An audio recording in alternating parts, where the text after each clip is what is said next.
أعوذ بالله من الشيطان الرجيم. بسم الله الرحمن الرحيم. ومن يبتغ غير الإسلام دينا فلن يقبل منه وهو في الآخرة من الخاسرين. صدق الله مولانا العظيم وصدق رسوله النبي الكريم ونحن على ذلك لمن الشاهدين والشاكرين والحمد لله رب العالمين.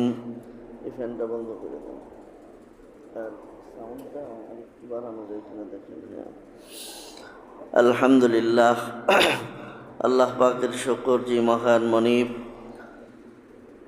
পবিত্র জুমায় তার ঘরে আসবার তৌফিক দান করেছেন, শুকর আদায় করি আলহামদুলিল্লাহ। মুহতারাম হাজরিন, আল্লাহ পাক রব্বুল আলামিনের মেহেরবানি এবং দয়া যে আল্লাহ পাক আমাদেরকে তার পছন্দের ধর্ম ইসলামের অনুসারী হবার তৌফিক দান করেছেন।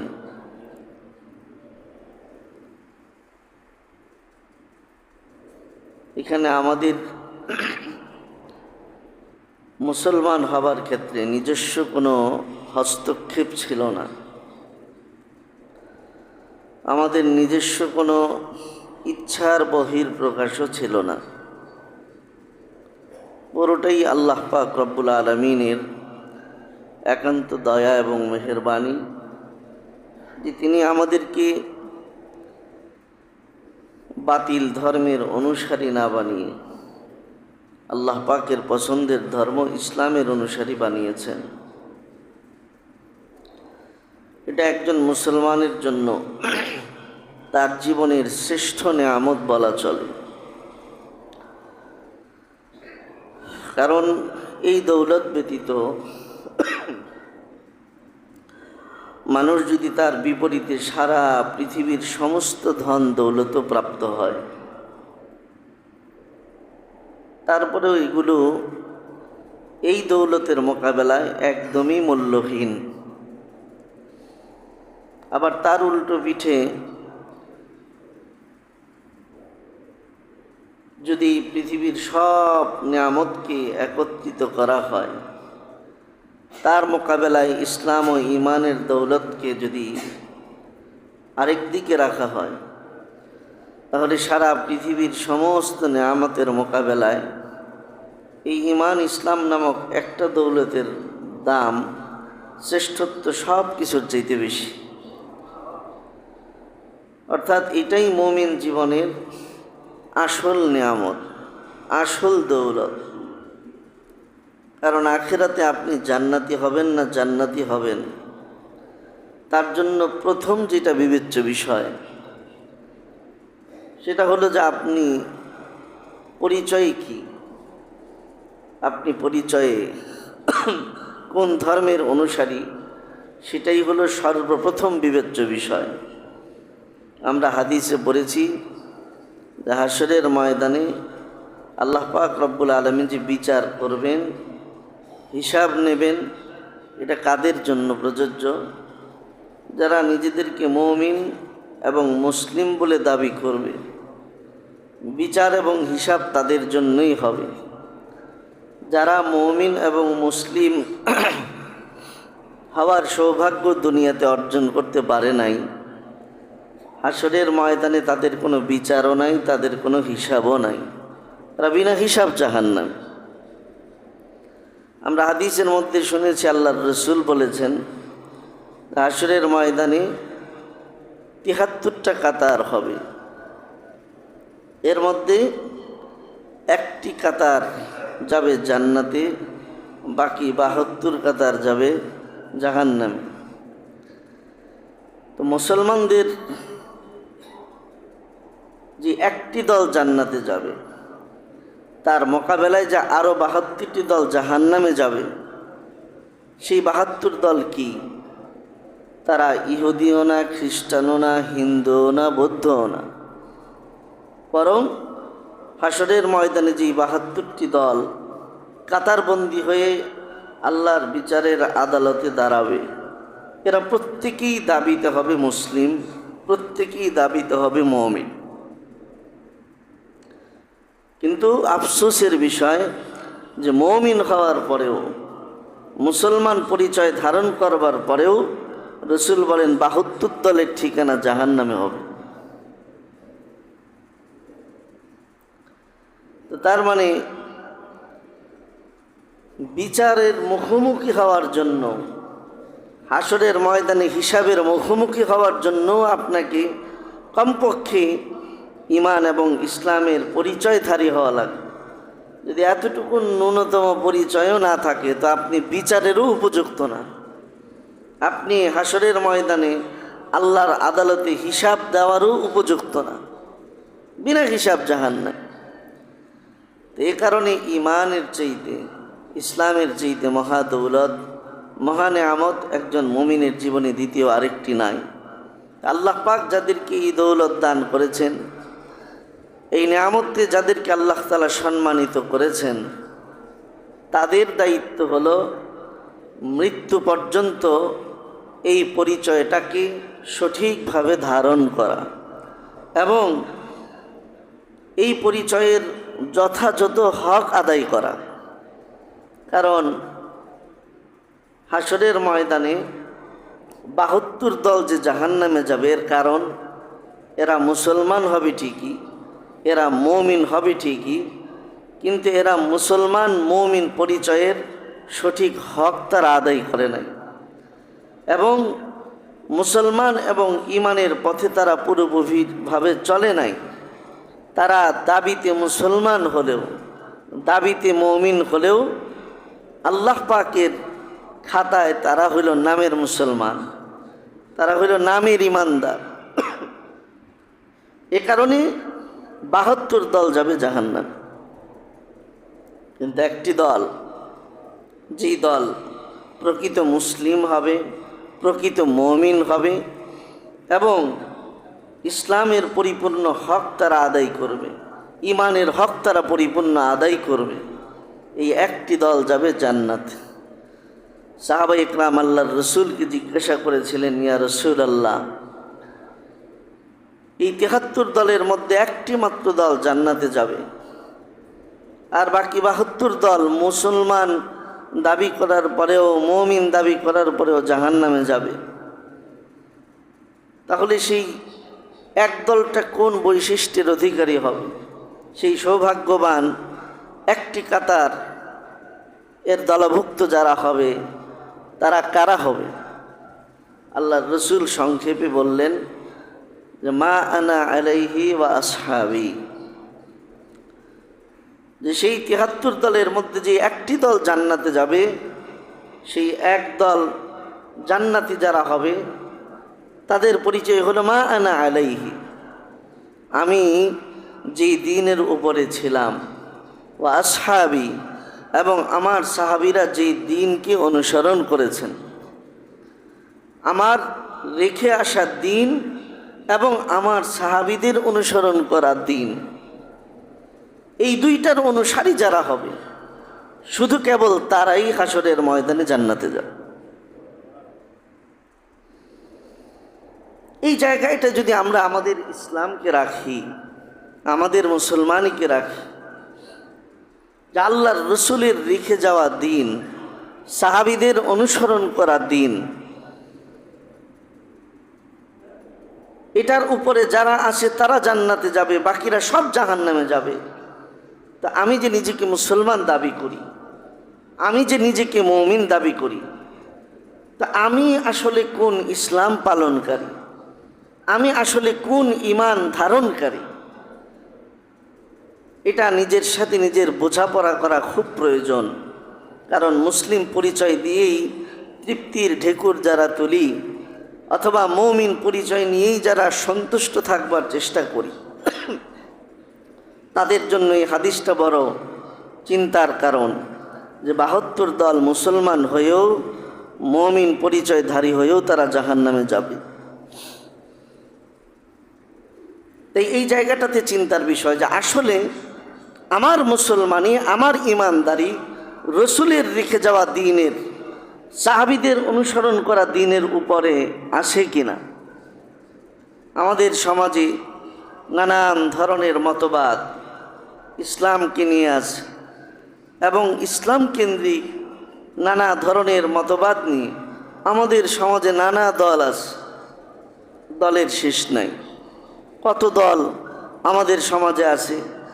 কেউ নিজেদেরকে কোরআনওয়ালা দাবি করে, কেউ নিজেদেরকে হাদিসওয়ালা দাবি করে, কেউ নিজেদেরকে সুন্নি দাবি করে, কেউ নিজেদেরকে মানে পীরের মুরিদ বলে দাবি করে। এরকম নানা মতবাদ আমাদের সমাজের মধ্যে ছড়িয়ে ছিটিয়ে আছে। প্রত্যেকেই দাবিতে মুসলমান, কিন্তু আসলে দেখার বিষয়, যাচাই করার বিষয় যে আমার মুসলমানি, আমার দিনদারি রসুলের রেখে যাওয়া দ্বীনের সাথে মিলে কিনা, সাহাবীদের অনুসরণ করা দ্বীনের সাথে আমার ধর্ম মিলে কিনা, এটা হলো যাচাই করা প্রয়োজন। এখন আমরা যদি আমাদের মুসলমানি নিয়ে একটু যাচাই বাছাই করি, তা আমাদের সমাজে এক শ্রেণীর মুসলমান আছে যারা নিজেদেরকে পীর মুরিদি বিশ্বাস করে এবং পীরের উপরে এতটাই তাদের ভক্তি যে পীরকেই তারা আখেরাতে মুক্তির কাণ্ডারি মনে করে এবং পীরকেই তারা আখেরাতে মানে জান্নাতে টেনে নেওয়ার একমাত্র মানে মুক্তির আশ্রয় মনে করে।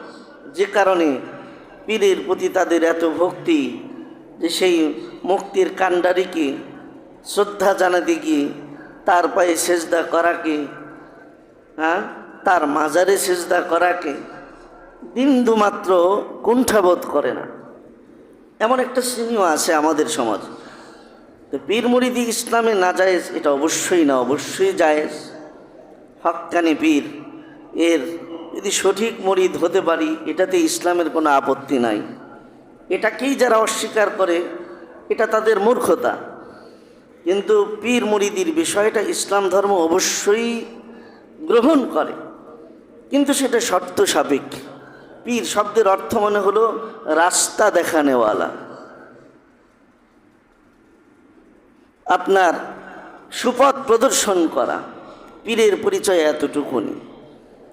পীরকে যদি এর চাইতে বেশি ভক্তির জায়গা কেউ দিতে যায়, তাহলেই সেটা শিরকের পর্যায়ে চলে যাবে। পীর মানে আমার দ্বীনের পথে একজন রাহবার, একজন পথ প্রদর্শক, তিনি আমাকে সুপথের রাস্তা দেখিয়ে দিবেন। এতটুকুন বিষয়ের জন্য যদি আমি কাউকে পীর শব্দ বলি তো ঠিক আছে। এর বাইরে আমাদের যদি কোনো বাড়াবাড়ি থাকে, পীরকে কেন্দ্র করে যদি আমাদের অতি উন্মাদনা থাকে, তাহলে সেটা সেরেফ শিরিকের পর্যায়েই চলে যায়। তা আমরা যারা ভক্তির সেজদা দেই, এটাই যদি ধরেন যে ইসলাম সমর্থন করে কিনা, আল্লাহ রসুল সাল্লাল্লাহু আলাইহি ওয়াসাল্লাম হাদিসের মধ্যে বলেছেন যে আমার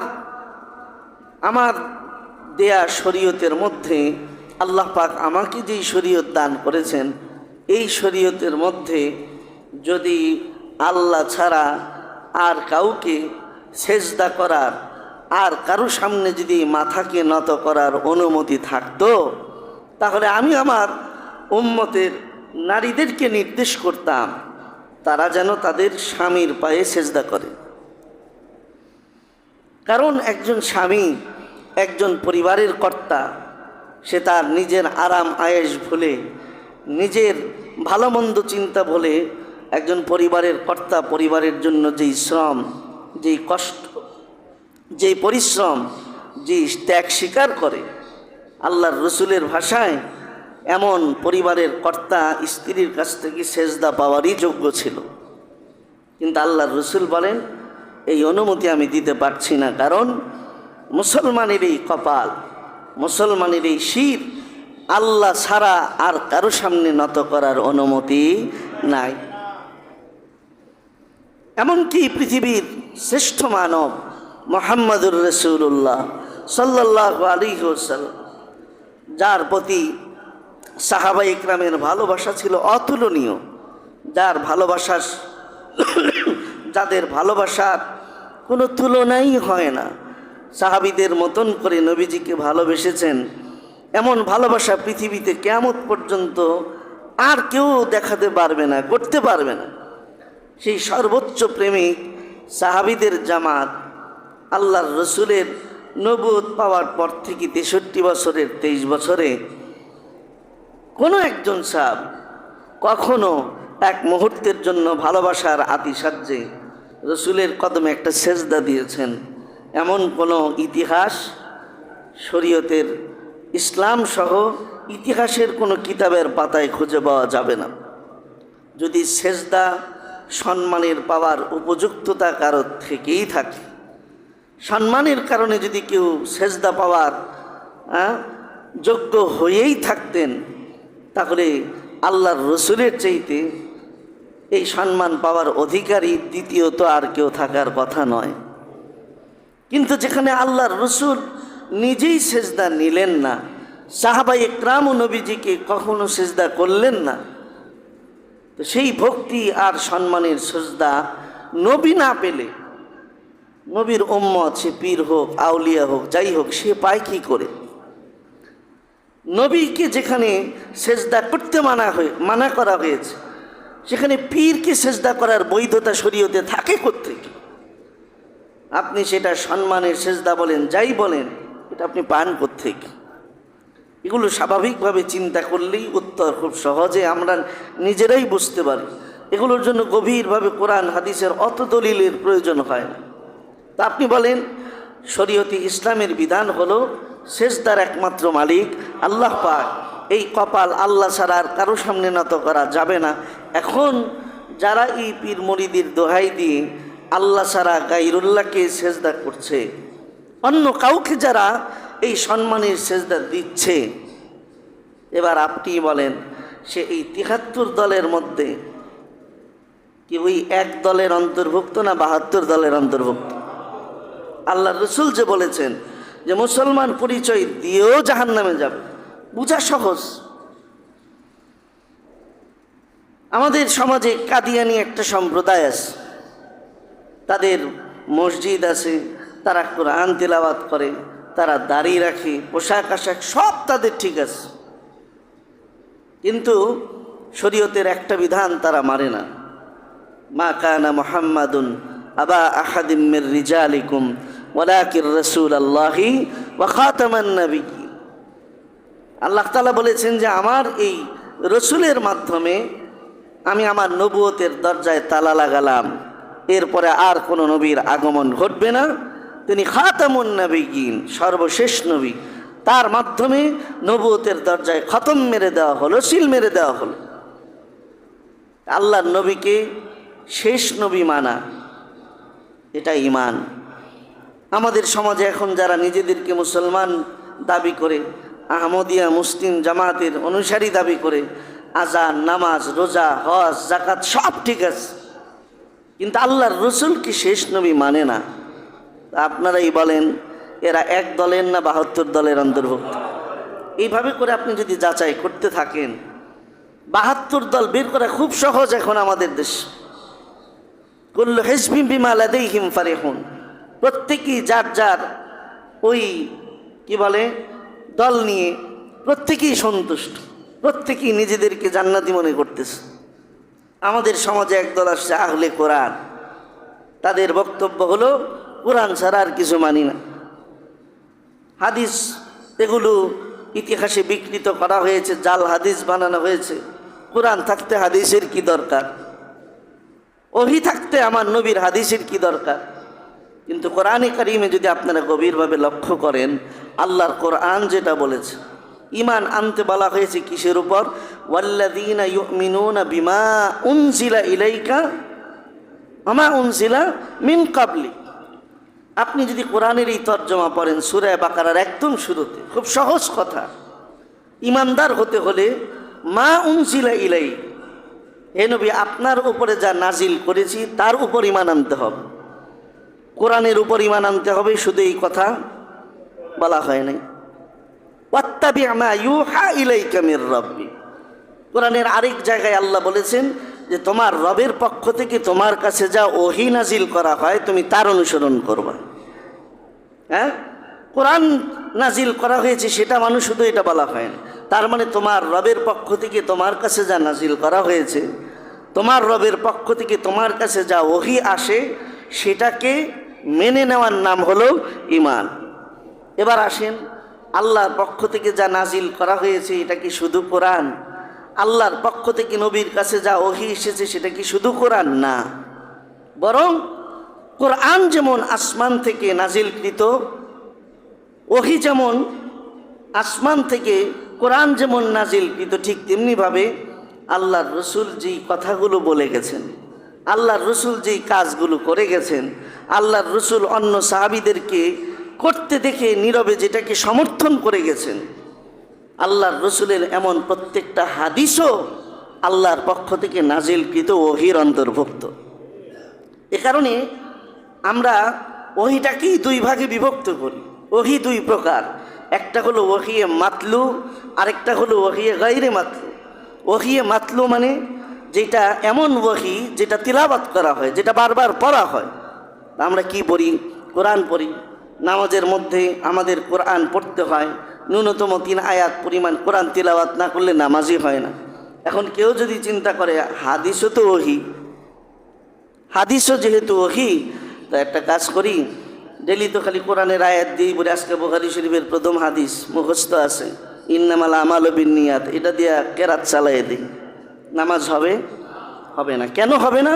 কারণ এটা ওহী বটে, আল্লাহর রসুলের এই হাদিসটাও ওহীর অন্তর্ভুক্ত, কিন্তু এটা ওহিয়ে গায়রে মাতলু, এটা এমন ওহী যেটাকে পড়া হয় না, যেটাকে তিলাওয়াত করা যায় না।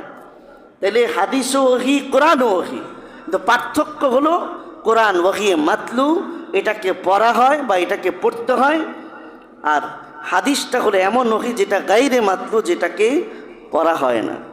কিন্তু দুইটাই কি? ওহী। দুইটাই কি? আল্লাহর পক্ষ থেকে নবীর কাছে নাজিলকৃত। তা আল্লাহ ঈমান আনতে বলেছেন কিসের উপরে? যা নাজিল করা হয়েছে তার উপরে, অর্থাৎ কোরআনের উপরেও হাদিসের উপরেও, দুইটাকেই মানতে হবে। আরও সোজা কথা, আপনি যদি হাদিস না মানেন, শুধু কোরআন মানেন, তাতে আপনি এমনিই কোরআন অস্বীকারী হয়ে যাবেন। কারণ কোরআনের মধ্যেই তো আল্লাহ তাআলা বলে দিয়েছেন যে আমার রসুল যা বলে সেগুলো সব আমার পক্ষ থেকে ওহী। ওয়ামা ইয়ানতিকু আনিল হাওয়া ইন হুয়া ইল্লা ওয়াহয়ুন ইউহা, আমার নবী ততক্ষণ পর্যন্ত তার জবান দিয়ে কোনো কথা বলে না যতক্ষণ আমি বলার কথা না বলি। যতক্ষণ আমার পক্ষ থেকে ওহী না পায় ততক্ষণ নবী তার জবান দিয়ে কোনো কথা বলে না। তার মানে নবীর হাদিসের প্রত্যেকটা কথা কার কথা? আল্লাহর কথা। তাহলে এখন কোরআনে তো এটাও বলা হয়েছে, আপনি যদি কোরআন মানেন তাহলে তো এটাও মানতে হবে যে নবী যা বলেছেন তাও সত্য। তাই না? আপনি বলতেছেন না আমি হাদিস মানি না, তাহলে তো আপনি কোরআনই মানলেন না, কারণ কোরআনে হাদিস মানতে বলা হয়েছে না। তা আপনার অজান্তেই আপনি কোরআন অস্বীকারী হয়ে যাচ্ছে। দ্বিতীয় বিষয়, আপনি হাদিস ছাড়া কোরআন বুঝবেন কিভাবে? আপনি যে নামাজ পড়তেছেন, এই যে আজকে জুমার নামাজ, জুমার জন্য 2টা খুতবা লাগবে, আজকে জোহরের নামাজের পরিবর্তে 2 রাকাত আমরা ফরজ নামাজ পড়ব, 4 রাকাতের জায়গায় 2 রাকাত পড়ব, এটা আপনি কোরআনে বের করে দেখান তো কোথায় পাবেন? কিন্তু আছে, কোরআনে আছে, কিন্তু আপনি খুঁজলে বলবেন নাই। কারণ কোরআন হলো ল, এটাকে সাংবিধানিক আকারে শুধু মূল কথাটা বাতলে দেওয়া হয়েছে। যেমন আকিমুস সালাহ, নামাজ কায়েম করো, আতুজ যাকাত, যাকাত দাও, আতিম্মুল হাজ, তোমরা হজ করো। কেমনি করতে হবে? নবীর কাছ থেকে জেনে নাও। তার মানে পুরা নবীর হাদিসগুলো হচ্ছে কোরআনের ব্যাখ্যা, কোরআনের ব্যাখ্যা। এই জন্য কোরআন মানতে হলে হাদিস লাগবে। কিন্তু আমাদের দেশে একদল মুসলমান এই খপ্পরে পড়ে গেছে, তারা হাদিস মানতে নারাজ, শুধু কোরআনওয়ালা দাবি করে। এখন কোরআন মানতে গিয়ে যে হাদিস অস্বীকার করতেছে, অথবা হাদিস অস্বীকার করতে গিয়ে যে প্রকারান্তরে তারা কোরআনই অস্বীকার করতেছে, এই দলের অনুসারী যারা, এরা কি এক দলের না 72 দলের? আমাদের দেশে লালন মতবাদ, লালন মতবাদ সম্পর্কে আমাদের দেশে একটা শ্রেণী আছে যারা লালন মতবাদের অনুসারী, আমরা তাদেরকে বাউল ফকির বলি। এই বাউল ফকিরদের ব্যাপারে আমাদের সাধারণ মুসলমানের ধারণা এরা খুব পাক্কা মুসলমান।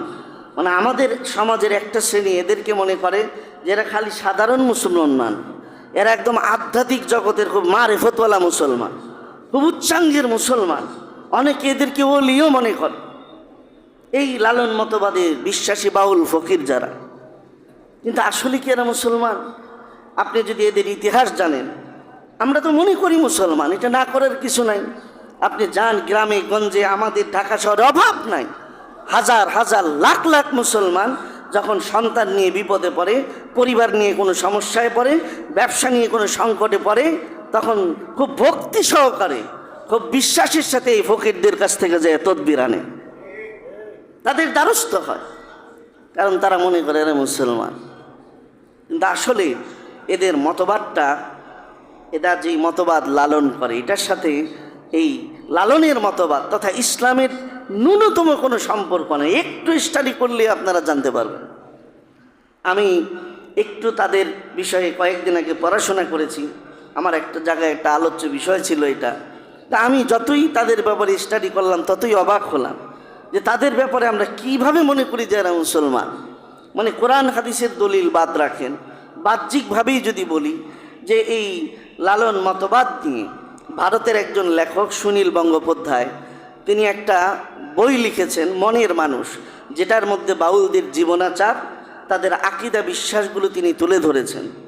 এই মনের মানুষ বইটাকে সামনে রেখে এটাকে আবার স্ক্রিপ্ট হিসাবে নিয়ে আমাদের দেশের একটা আপনার টেলিফিল্ম প্রযোজনা, আপনার একটা প্রযোজক আছেন আপনার চ্যানেল আইয়ের, ইমপ্রেস টেলিফিল্ম এইটা, এবং ভারতের একজন হিন্দু গৌতম ঘোষ, ভারতের একজন নামি দামি কলকাতার পশ্চিমবঙ্গের প্রযোজক, এরা দুইজন মিলে যৌথ প্রযোজনায় এই মনের মানুষ বইকে সামনে রেখে তারা আবার একটা মনের মানুষ সিনেমা তৈরি করেছিল। এই কয়েক বছর আগের কথা। সিনেমাটি তৈরি হওয়ার পর যখন এটা মুক্তি পাবে, তার আগে ওই ভারতের প্রযোজক গৌতম ঘোষকে বাংলাদেশে ডেকে তার একটা সাক্ষাৎকার নেওয়া হলো যে আপনি এই মনের মানুষ ছবিটা রচনা করেছেন বা এই ছবিটা আপনি সিনেমাটা তৈরি করেছেন, এই ব্যাপারে আপনার মন্তব্য কী? আপনারা এখনও ইউটিউবে সার্চ দিলে পাবেন, এখনও আছে সেটা সংরক্ষিত, আমার কথা বিশ্বাস না হলে মিলাবেন। সে বলেছিল যে আপনারা যদিও এটাকে সিনেমা বলছেন, সিনেমা মানে তো যেটার মধ্যে গান বাদ্য থাকে, নাচানাচি থাকে, প্রেম পীড়িত থাকে, কিন্তু আমি এটাকে শুধু সিনেমা বলবো না, বরং আমার দৃষ্টিতে মনের মানুষ সিনেমাটা এটা একটা ধর্মগ্রন্থের মর্যাদা রাখে। নওয়াজুবিল্লাহ। কোরআন যেমন, সে একদম স্পষ্ট তুলনা করে বলেছে, কোরআন যেমন একটা ধর্মগ্রন্থ, ঠিক তেমনিভাবে মনের মানুষ বইটাও একটা ধর্মগ্রন্থের মর্যাদা রাখে। এবং কিছু বাউলদেরকেও তখন বিভিন্ন বেসরকারি চ্যানেলের মধ্যে, আপনার টকশোর মধ্যে আমন্ত্রণ জানিয়ে তাদের কাছ থেকেও অনুভূতি জানতে চাওয়া হয়েছিল। তারা স্পষ্ট বলেছে, লালন সম্পর্কে আমাদের বিশ্বাস হলো আরবে যেমন মোহাম্মদ নামে আরবদের জন্য যেমন একজন নবী এসেছিল, ঠিক লালন তিনি আমাদের বাংলাদেশিদের জন্য নবী হয়ে এসেছিলেন। এমনকি আপনারা যাচাই করে দেখবেন 1986 সালে তৎকালীন ঝিনাইদহের যিনি ডিসি ছিলেন, তার কাছে এই লালনদের একটা বড় দল গিয়ে তারা দাবি করেছিল, সরকারিভাবে তারা অনুমোদন চেয়েছিল যে আমরা একটা নতুন কালেমায় বিশ্বাস, আমাদের কালেমার নাম হলো লা ইলাহা ইল্লাল্লাহ লালন রসুল্লাহ। আমরা এই ধর্মের প্রচার করতে চাই, এই কালেমার প্রচার করতে চাই, আমরা রাষ্ট্রীয়ভাবে এটার অনুমতি চাই। এই যে কথাগুলো বুঝলেন, এটাতে কি বোঝা গেল? তারা কোরআন মানে, তারা নবী মানে। তাহলে কোরআন মানে না, নবী মানে না, তো তারা মুসলমান থাকে, আর বাকিগুলো বাদ দেন। তাহলে এই লালন ধর্মের অনুসারী যারা, যাদেরকে আমরা খুব উচ্চাঙ্গের মুসলমান মনে করি, তারা স্পষ্ট কাফের, স্পষ্ট অমুসলিম, কোনো সন্দেহ নাই, কারণ তারা কোরআন মানে না, নবী মানে না। এবার আমরা যারা তাদেরকে মুসলমান মনে করি, তা আপনারা এবার বলেন তারা কি ওই এক দলের না 72 দলে? এভাবে করে যদি একটা একটা করে বলতে থাকি, নানা জায়গায় সূক্ষ্ম সূক্ষ্ম কারণে আমাদের ঠিকানা 72 দলে হয়ে যাচ্ছে, আমরাও টের পাচ্ছি না। এজন্য ইসলাম এই নেয়ামত আল্লাহ পাক আমাদেরকে দান করেছেন, এটা খুব বিচক্ষণতার সাথে, এটাকে খুব সচেতনতার সাথে হেফাজত করা চাই। কারণ খুব সহজেই আমার ইমানটা চলে যেতে পারে, খুব সহজেই আমার ইসলামটা শেষ হয়ে যেতে পারে, আমার অজান্তে যে আমি টেরও পাবো না। আল্লাহ তাআলা কোরআনে বলেছেন, এমন বহু মুসলমানের ইমান চলে যায় ওয়াহুম লা ইয়াশউরুন, ওরা টেরও পায় না যে কোন কথায় কোন কাজে তার ইমান চলে যায়। কারণ ইসলাম একদিকে যেমন শ্রেষ্ঠ নেয়ামত, আবার সামান্য খুব সেন্সিটিভ, খুব স্পর্শকাতর, সামান্য আকিদার ভুলে, সামান্য উল্টাপাল্টা কর্মে আমার ইমানটা আবার সহজেই বের হয়ে যেতে পারে। এজন্য ইসলামের নেয়ামত আল্লাহ পাক আমাদেরকে দিয়েছেন। ইন্নাদ-দীনা ইনদাল্লাহিল ইসলাম, আল্লাহ পাক বলেছেন ইসলামই একমাত্র আমার কাছে মনোনীত ধর্ম, এর বাইরে আর কোনো ধর্ম আমার কাছে গ্রহণযোগ্য না। ওয়ামান ইয়াবতাগি গায়রাল ইসলামি দীনান ফালা ইউকবালা মিন, আল্লাহ বলেন এই ধর্ম বাদ দিয়ে অন্য কোনো ধর্মের সংস্কৃতি, অন্য কোনো ধর্মের মতবাদ যদি কেউ তালাশ করে বা সেটাকে যদি সে পছন্দ করে, সেটা যদি তার কাছে ভালো লাগে, ফালা ইউকবালা মিন, তাহলে তার মুসলমানই আমার কাছে গ্রহণযোগ্য হবে না। আহুয়া ফিল আখিরাতি মিনাল খাসিরিন, আখিরাতে সে খাসিরিনদের অন্তর্ভুক্ত হবে, মানে সে জাহান্নামী হবে। আমার ভাইয়েরা, এটার সাথে পরিপূরক হিসাবে আমি অ্যাড করতে চাই যে আমাদের এই বিষয়ের সাথে সম্পর্ক, যে সম্প্রতি হিন্দুদের ধর্মীয় উৎসব গেল, শেষ হয়েছে না গতকালকে, নাকি আজকে শেষ হবে? শেষ গতকালকে, যাই হোক, তো গতকালকে শেষ হয়েছে। আমরা বরাবরের মতোই ইতিপূর্বে থেকেই দেখে আসছি যে আমাদের একটা, তাদের ধর্মীয় উৎসব আসলে মুসলমানদের মধ্যে একটা উন্মাদনা তৈরি হয়, আমাদের মধ্যে আলাদা একটা উত্তেজনা তৈরি হয়। উৎসব তাদের, উত্তেজনা আসে আমাদের মধ্যে, উৎসব তাদের, উন্মাদনা তৈরি হয় আমাদের মধ্যে। এখন তো মাঠ ফাঁকা, এখন সব দলেরই মোটামুটি টার্গেট হলো আগামী নির্বাচন। এ কারণে এইবার আমার কাছে মনে হলো যে অন্যান্য সময়ের থেকে কেমন যেন আর একটু ছাপায়া আর একটু বেশিই করে ফেললাম আমরা। এই যে এক একটা মন্দিরের সামনে অমুক তমুক সুমুক, অমুক দল তমুক দল তমুক দল, নানান দলের ব্যানার, শারদীয় শুভেচ্ছা, এই যে আমরা জানালাম, এবং মুসলমানদের যুবকদের আমি আমার এলাকার মন্দিরের মধ্যে নিজের চোখে আসতে দেখেছি। আমি এক নজরে নজর বুলাতে বুলাতে, হাঁটতে হাঁটতে এক নজরে অন্তত 4-5 জনরে আমি চিনে ফেলছি যে এগুলো মুসলমানের বাচ্চা, ওইখানে দাঁড়ায় দাঁড়ায় ওদের ওই পূজা দেখতেছে। একদম ভিতরে ঢুকি এক নজরে, তো গুনলে হয়তো আরও বেশি বের হতো। এখন বুঝার বিষয়, এই যে এতক্ষণ তো আমরা 72 দলের কিছু দল বের করলাম যেগুলো মুসলমান দাবি করার পরেও জাহান্নামে যাবে। এখন আমরা এই তাদের ধর্মীয় উৎসবকে কেন্দ্র করে এমন কিছু করি কি না যেটার কারণে আমরাও 72 দলের মধ্যে চলে যাচ্ছি, এটাও আমাদের যাচাই করে দেখা উচিত। আমরা তো জানি যে পুরানো একটা স্লোগান আমাদের বাংলাদেশের মধ্যে শয়তান লাগাই দিছিল, সেটা হলো লাকুম দীনুকুম ওয়ালিয়া দিন। ধর্ম তোমারটাও ঠিক আছে, আমারটাও ঠিক আছে, এই জন্য ধর্ম যার যার, উৎসব সবার। হ্যাঁ, ধর্ম যার যার, উৎসব সবার। এ কারণে তাদের প্রাসাদ, তাদের পূজার মিষ্টি আমরা খেয়েছি, অতিরিক্ত সাম্প্রদায়িকতা দেখাতে গিয়ে আমরা খাই তাদের মিষ্টি। জিজ্ঞেস করলে বলে যে এটা উদারতা, এটা সাম্প্রদায়িকতা, হ্যাঁ, এটা নিরপেক্ষতা, এই কারণে আমরা তাদেরটা খাই। কিন্তু নিরপেক্ষতা, উদারতা, এটা কি এক পক্ষ থেকে হয়? ভালোবাসা, আপনি যদি বলেন এটাকে, যদি সাম্প্রদায়িকতাকে যদি আমরা বলি, সম্প্রীতিকে যদি আমরা বলি, যে ধর্মীয় সম্প্রীতিকে যদি ভালোবাসা দিয়েও ব্যাখ্যা করি, তো ভালোবাসা তো একতরফা হয় না, ভালোবাসা তো দুই দিক থেকে লাগে। কিন্তু আমাদের ভালোবাসাগুলো কেমন জানি একতরফা। তাদের উৎসবের সময় আমাদের খুব পীড়িত লাগে তাদের জন্য, কিন্তু কই, আমাদের যখন কোরবানি হয় তখন তো তারা আমাদের কোরবানির গোশত খাইতে আসে না। আমাদের যখন ঈদের নামাজ হয় তখন তো তারা আমাদের ঈদের নামাজে এসে শরিক হয় না।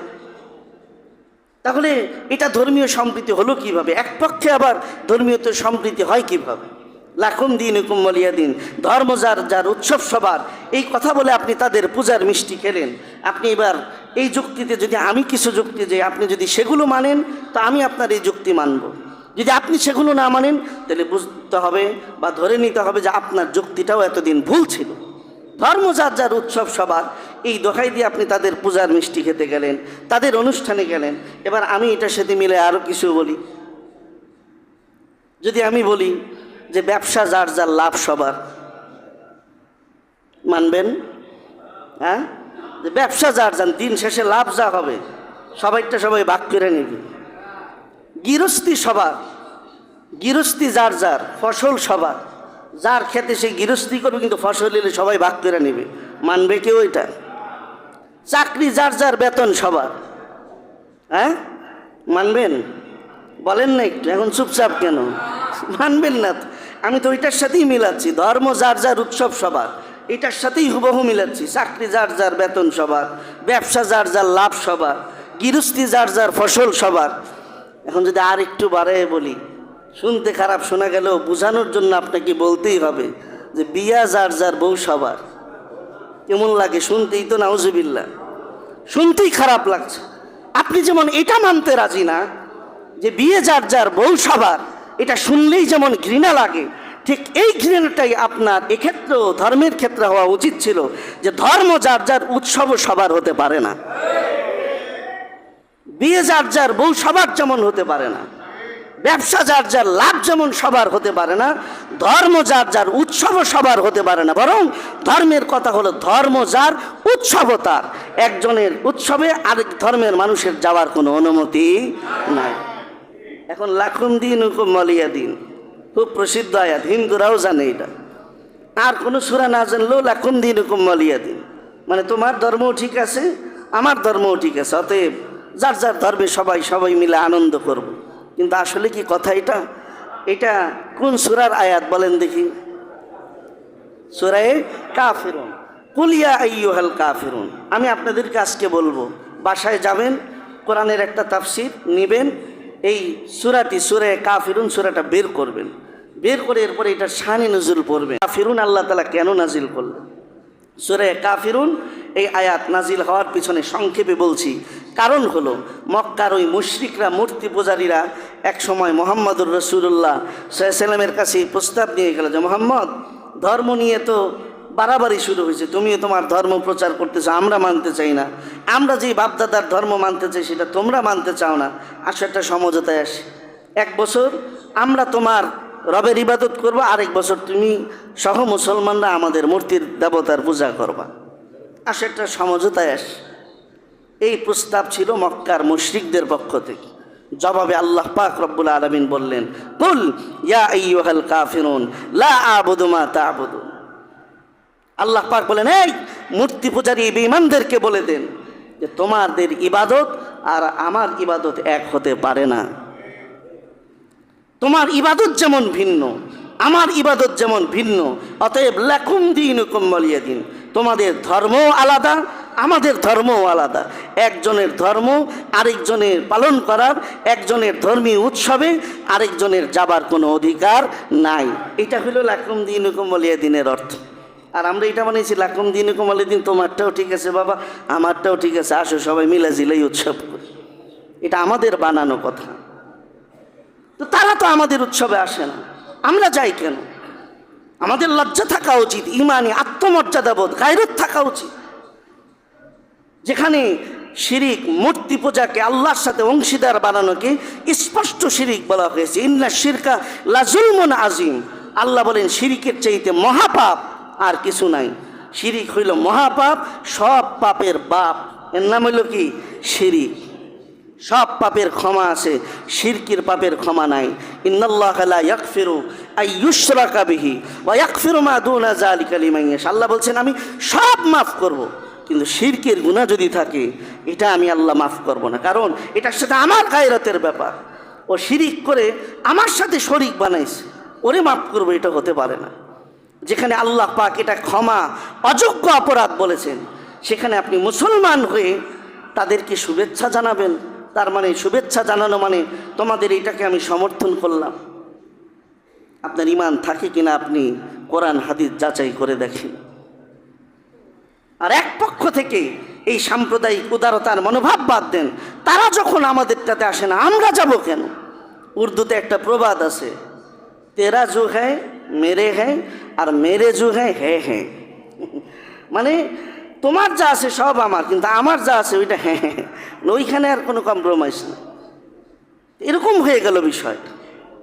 আমার ভাইয়েরা, এই জায়গায়ও যদি আমাদের কোনো ভুল হয়, আমাদের তাদের ধর্মের প্রতি আমাদের সহযোগিতা থাকবে, তাদের ধর্ম পালনের নিশ্চয়তা, নিরাপত্তা আমরা দিব, এটা আমাদের দায়িত্ব, রাষ্ট্রের দায়িত্ব।